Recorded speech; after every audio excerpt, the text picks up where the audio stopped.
This is going to be how to put on a steering wheel cover. Because you go and get your steering wheel cover, and like you try forever, and like no matter what, it's not going to fit. Like it looks like it will fit perfectly, but when you try to put it on, it won't fit. Anyway, I don't want to try to put it on because I know it's not going to fit. Anyway, so when it's like that, that's okay. Just put it in the sun on a hot day and leave it like that for a while.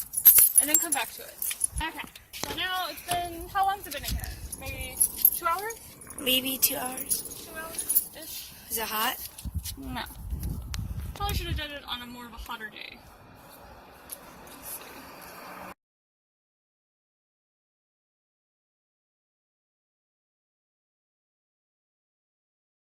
Okay. That's all pretty. See? Now it fits. How come you're not going to keep it on there? Because it's your brother's. I don't want it. I like my ghetto dollar store. Oh. It's all manly. Anyway, he can have it. I just wanted to make a video to show you like it fits, because he's like, it doesn't fit. It's the wrong size. Well, they do fit. You just gotta warm them up. Anyway, so if you get one of these, it does fit. You just gotta warm it up. So like on a really hot day, I leave it in your car. That usually works because it's like it warms it up.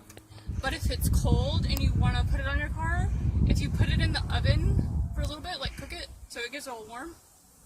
Does it make sense? Like Yeah. you get it warm, Yeah. right? And then come out and like put it on. It's like it's more flexible.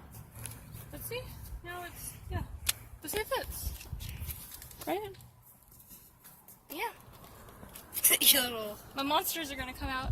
Anyway, so that's how you put a steering wheel cover on that you think is not gonna fit because it looks like it's not gonna fit when the car drove by, but it does fit. Very fastly.